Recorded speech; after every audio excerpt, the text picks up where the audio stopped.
The Jackal follows an imprisoned I.R.A. fighter played by Richard Gere, who is freed to help stop a brutal, seemingly faceless assassin played by Bruce Willis from completing his next job.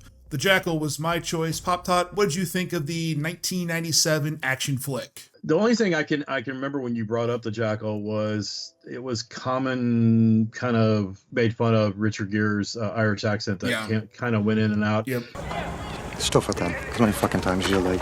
They had actually hired a dialect coach for him to play this former I.R.A. terrorist, somewhat good guy in this movie. Decent razor. But I actually, watching it, I'd forgotten how good of a bad guy Bruce Willis played. Just have to put down your little gun.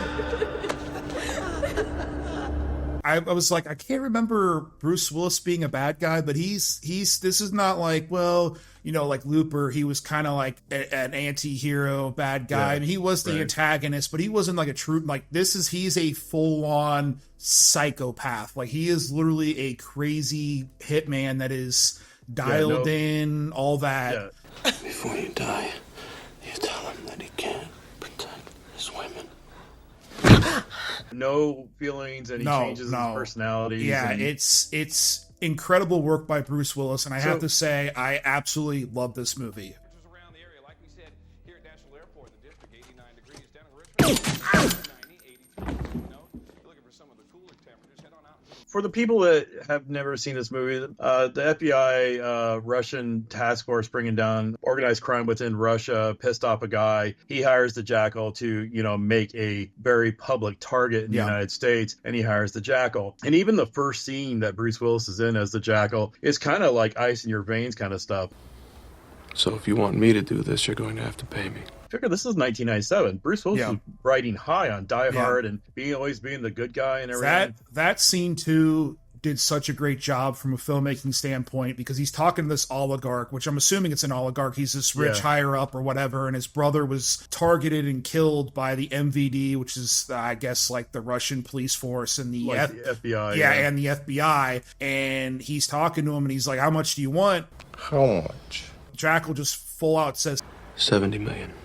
You know, obviously, even back then, a shitload of money. That's a shit ton of money. It's such a great scene because he asks for that amount of money, which is a shitload of money, and the oligarch just agrees to it. Why not? And it's such a great job of setting up, like, he knows how good the Jackal is, and the Jackal knows, hey, I'm worth $70 million, which is insane. Either way, I keep the initial payment. Agreed? Okay. And this story kind of follows more of the Jackal himself and his process to get in the United States. Richard Gere's Declan McQueen, he's actually helped out by an FBI agent. He's like a deputy director. His name is Preston, and it's played by the wonderful Sidney Poitier. Don't tell me it's not personal, Mr. Preston. I can't let you jeopardize us in a vendetta. In his last movie. I was going to say, if not the last movie that before he retired. He is so unpredictable as to what's going to happen with him next on the screen. There is an immediacy, and there is a kind of energy. I actually liked watching this movie. I mean, run. Now. Go back in the 90s, there's so many, like, you know, The Negotiator and Mercury Rising and Enemy of the State. It has that kind of feel. The 90s had this kind of like, you know, cloak and dagger and chase thing. And I think Richard Gere was somewhat of the weak point as the I completely agree. Yeah. The lead guy here. 8 years. It's a lifetime, isn't it? And then for some reason, there's a really hard-ass Russian MBD agent in this. Miss Kozlova, is it? Mm-hmm. The writers decided that they wanted to kind of like make a romance between them somewhat. But it falls entirely flat. It doesn't really work. It didn't connect. It just gave him a connection with the Jackal, who had actually heard his prior love. I also know that it was the business you had chosen. Did you also know that Isabella was pregnant when she got shot? That our child didn't survive? I know why they didn't, but I actually would have probably preferred had Sidney Poitier been the protagonist. And I get he's really old at this point, but let's be honest, Richard Gere and Bruce Willis, they didn't have like a fist fight in the movie. There was no gratuitous action scene. It's a cloak and dagger. It's realistic in quotations, there's not like 18 punches to your face or whatever. They literally have 2 face-off scenes in the entire movie. But no, I completely agree. Richard Gere, he's just kind of forgettable. What do you want with Isabella? She's done nothing here.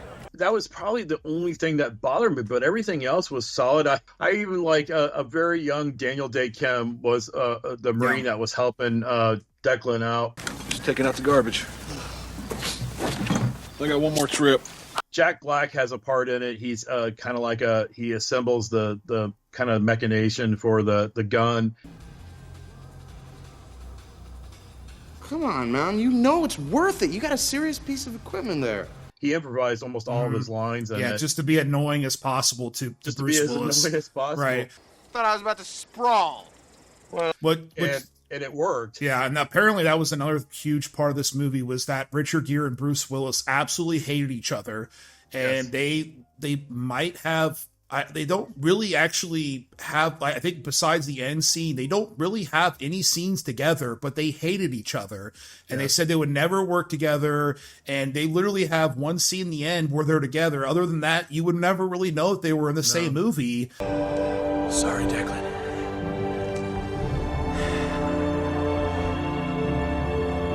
I love watching 80s and 90s action movies because you watch action movies now and it's like, okay, we get super famous stars like they did here. We get a good director, good writer, or whatever.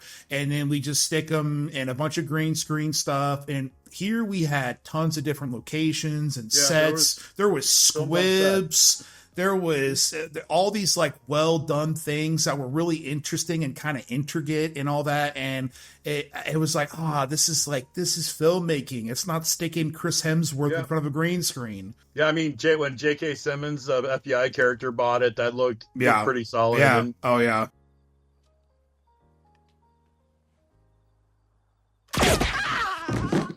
And this also reminded me of a movie that was out earlier in the 90s, which was Clint Eastwood's In the Line of Fire. Yeah. Sick bastards. Don't talk to me like that. I saved your life. You owe me. I don't owe you shit. That's a good one, too. That one kind of pairs with this in a little ways, in the way that the bad guy assassin is really freaking crazy. Yeah. Frank, don't fucking lie to me. I have a rendezvous with death. Oh, and so does the president. He does such a good job throughout the movie of controlling every element he can control. Yes. And at the end, it unravels a little bit, and he starts to unravel a little bit, and he does such a good job. And I love Bruce Willis. He's one of the quintessential good guy, everyman action heroes. But seeing him be a bad guy, I was like, I wish we got more. Move over by the car! Quick, before you pass out! When he had the hostage on the subway thing and he was making her scream. Yeah, oh yeah. And he was like... That was pretty funny. And he was like... Yeah, the movie, it earned a lost and found spot because it has a 24 on Rotten Tomatoes. It did make a little bit more than its budget. Yeah, Roger Ebert called it glum and curiously flat thriller. I don't see how actors like Willis and Gere can complain about paparazzi and tabloid journalism and then appear in a movie where the First Lady is fair game as a murder target. Thumbs down. And he included it in one of his worst films of 1997, calling it a retread, cruder, and dumber down than the 1973 film that it's based on, which I didn't realize. See, I wonder if that would have been different had they taken Gere out or replaced him with somebody else. This is totally empty. I mean, there's no character in the Bruce Willis character here. Nothing. You can't tell me anything about the... You know, that's right, because Edward Fox really was a person who was doing this, and Willis is more like just going through the motions. And again, Richard Gere actually won a nomination for Worst Fake Accent. Stuff with them. How many fucking times you like... Pardon the language. I've been in prison. It would come and go throughout the movie. I mean, in the prison scene when they met him, it was thick. The brogue was really thick. Well, and it would just come and go. What's between him and me? He doesn't really add a whole lot, and even his inclusion in the movie requires somebody else that we really didn't need anyway. Apparently, the creators of this movie reached out to Bruce Willis to play his role first. Yep. They wanted Bruce Willis to play Richard Gere's role, and he said no. He was ready to start delving into being more of an antagonist. Nonetheless, I really think that it was perfect, and he just played a really good bad guy. I completely forgot about how icy he was in this movie. Yeah, there's another part that was kind of interesting to me too, was Bruce Willis, he goes through all these different characters or whatever, and one of the characters he goes through, he is a guy that's luring a Congress guy or whatever, and he's in a gay bar, and he has a gay kiss with him, and Bruce Willis is a pretty famous, renowned Republican, and he actually fought to keep that gay kiss in the movie, and this is 97 before, it became more okay and acceptable. There was a scene in the movie where he ends up shooting the guy. Audiences cheered for it, and they end up thinking that they were cheering because he shot him because he was gay. And Bruce Willis is like, let's re-edit it to make it look like, hey, he knows who I am.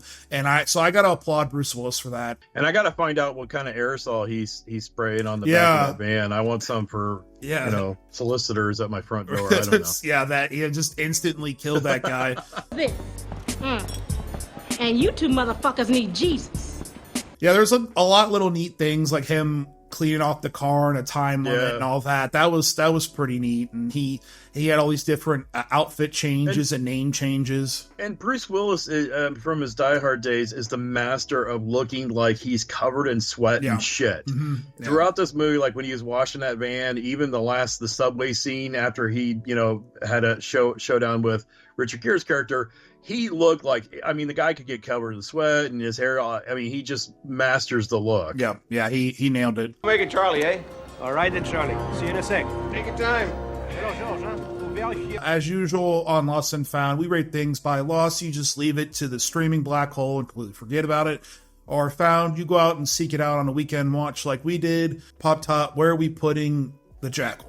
Yeah, definitely watch it. If you've not seen it, I would watch it. If you're like me and you haven't seen it probably since 2000, I would watch it because it kind of has a different feel to it now, and it's like it's a little nostalgic. It has that tone and tenor of movies around that time. Yeah, I completely agree. I honestly was really surprised how much I enjoyed it. Bruce Willis being a bad guy is awesome. They don't hold back. He's not some anti-hero or he's misunderstood. He's a crazy psychopath, and it's great. Richard Gere's Irish accent is terrible. Sidney Poitier. It's like watching a classic movie, kind of like when you see Robert Redford in a new movie, and it's like watching classic just kind of crushed with modern. You have a problem with this man? What's between him and me? Just the cadence of his voice. He's incredible, and I honestly wish he was the protagonist in the movie. Open your shirt. Easy, man. Easy. Now!